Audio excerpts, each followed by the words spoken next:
Hello and welcome back to another video of Formula 1 Challenge 1973. We are back with the second race of the season, which is going to be Brazil. Last time out, I managed to win in Argentina. It's been a good race for me, not that much for my teammates, and the Tyrrells seem to be really strong, being the only one who have been in the match with me, at least for the first 6 laps. So yeah, I'm hoping to repeat the same result, or at least to get some points to keep myself in the championship fight. So without further ado, it's time to head over to the qualifying, which I actually recorded this time, so we can see where I ended up on the grid. Let's go! And this was actually my second flying lap, because the first one was absolutely horrible. Good 5-6 seconds off the pace, or maybe even more. And as you can see, this is a slightly different version of Interlagos than what we're used to nowadays. That's because this is the OG Brazilian Grand Prix. This is the original layout of this track. It's much longer than it is nowadays. I think it's like 7.9 kilometers or something, so a pretty long track. Thus it's going to be a shorter race, so no 47 laps on this one. And as you can see, Jackie is already in the pole position. The Tyrrells are really strong again, and Jackie just did another fastest first sector. And I think it's Hunt right behind me. You can see him in the mirror. I'm basically holding him up. He probably could be a lot faster than me at this point. You can see he's pulled out to the right side. He's going on the inside. But now I just got right in front of him. I wasn't really minding what he was doing behind me. I'm just trying to concentrate on getting a good lap in.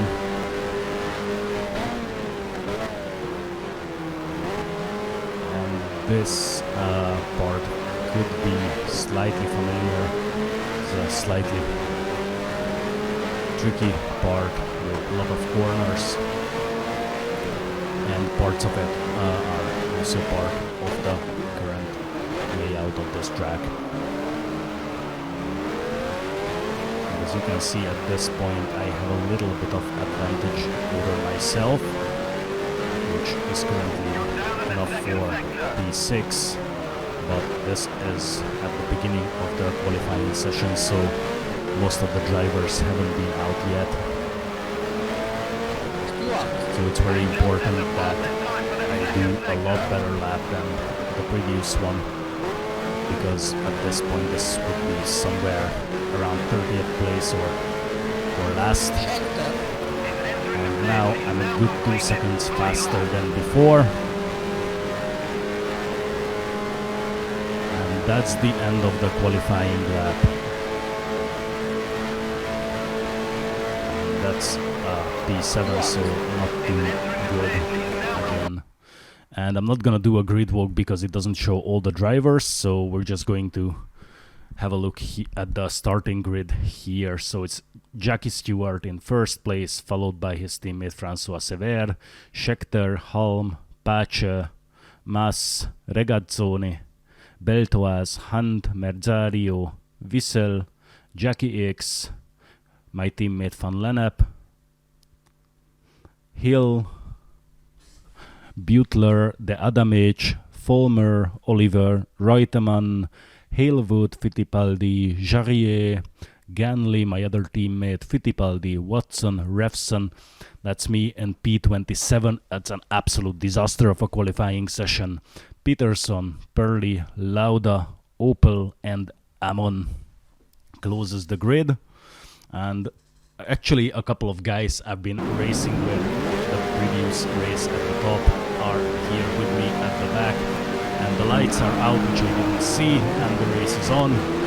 So it's time to do some racing, and everyone is going to be outside, leaving me a whole lot of space on the inside, which allows me to get up to P11 right at the first corner. And it's my teammate right in front of me.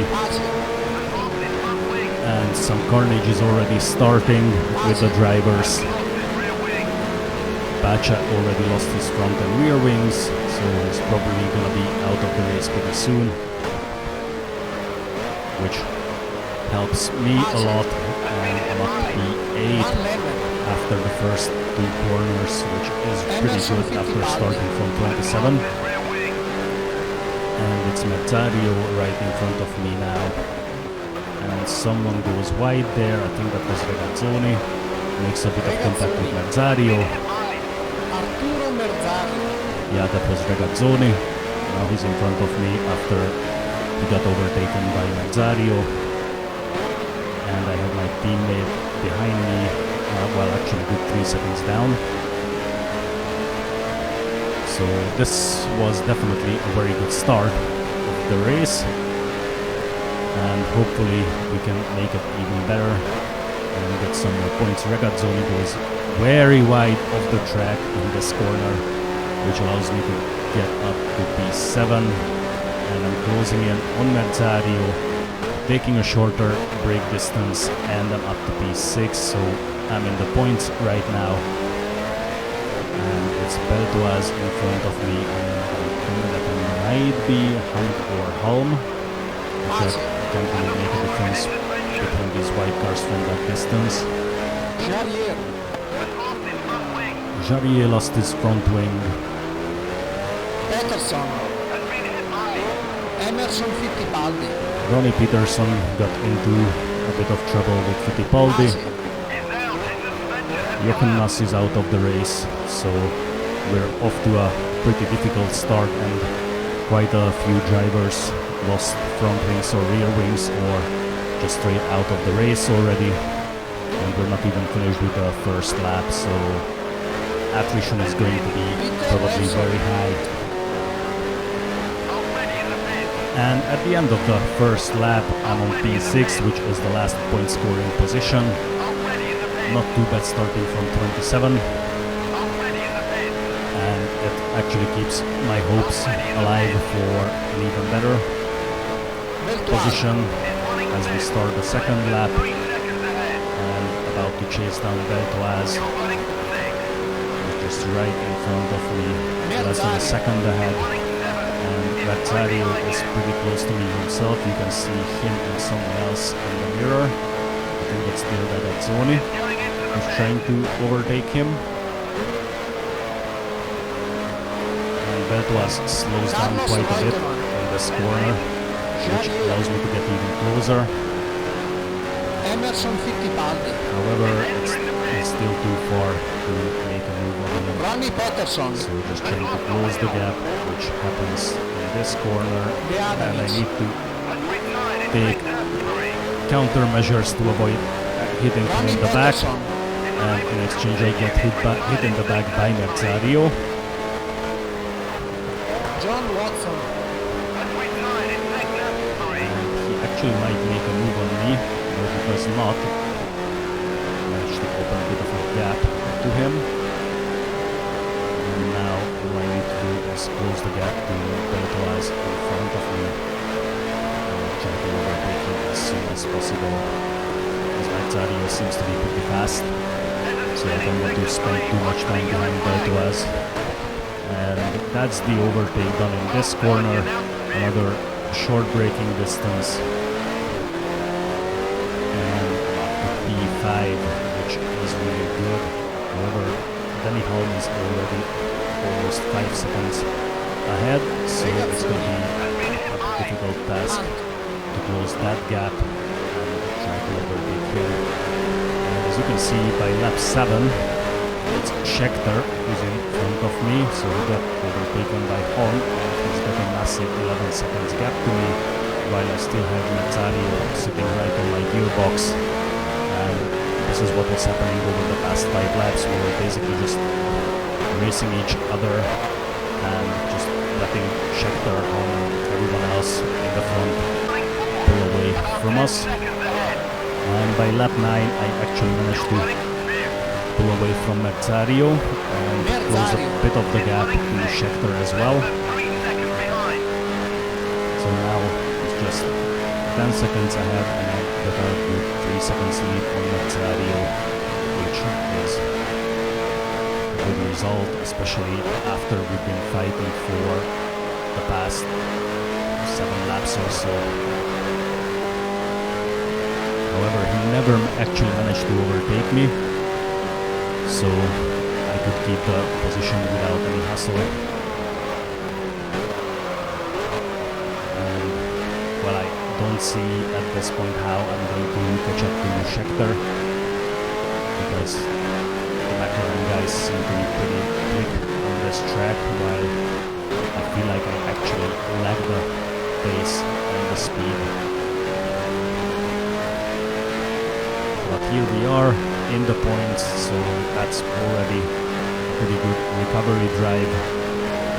As long as I can salvage a couple of points, I'm happy with the result, whatever it's gonna be. At this point I would take P5 happily. And nothing really happened until the end of lap 12, where I did my pit stop, get a fresh set of tires and some fuel to finish the race. And as you could see, it's not Merzario behind me anymore, but my teammate Van Lennep. That's because Merzario had some mechanical failure and she was out of the race by this time. And thanks to the pit stop, Van Lennep managed to overtake me, and he's not going to do any other pit stops because he already did one after I think he lost a front wing or something. Lap 17, you can see that I managed to close most of the gap to my teammate. You can see him right in front, just up there. That's lap 18. So, yeah, I was hoping that I can get back to P5 and finish ahead of him. So, at this point there was no room for any mistakes. Everything had to be accurate and super quick in order to catch up to him and potentially overtake him. His advantage is just melting away slowly as I come out of this corner. Just 1.5 seconds and 30 seconds behind Mas, who I think was supposed to be out of the race from the beginning, or maybe that was someone else. Well, in that case, let's check out the beginning. I think it was Mas right now. It doesn't really matter because we're fighting for points with our teammate Carlos Reutemann is entering the pit. Still maybe a second ahead.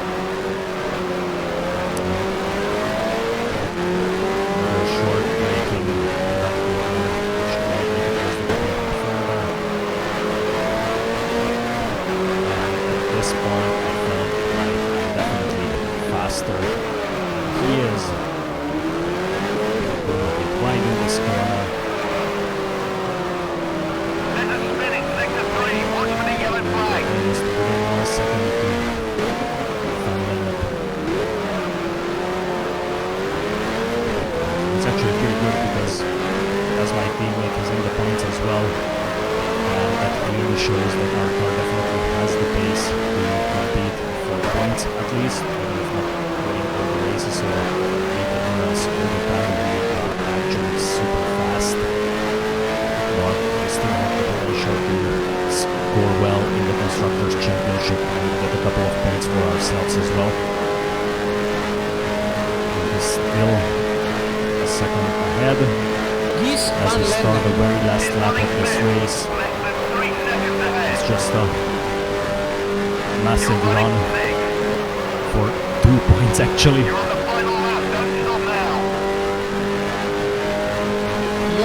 So there's no reason to worry about what's behind me. Mas is quite far back. So all that matters is what's ahead, and he's about to catch up to one of the back markers, which might slow him down, and it could help me even further to try and overtake him later on this lap. However, I hit the curb, spin the car out, and I break the front wing and suffer a massive suspension damage as well. So it's really hard to drive the car or keep it on the track at all. As you can see, it keeps pulling to the right. So I actually have to counter steer and hold the steering wheel at a weird angle to keep the car in a straight line. Yeah, so this is going to be difficult. I just wanted it too much. I thought I can catch up to my teammate and overtake him before we finish this lap. And that led to this stupid mistake. So now I have my work cut out for me, and I just really need to finish the race, preferably holding on to the last point scoring position. There is no chance anymore to overtake guys here, and I think Mas is still 30 seconds behind, so if I don't do anything stupid, I can still finish this on P6. Jody Scheckter.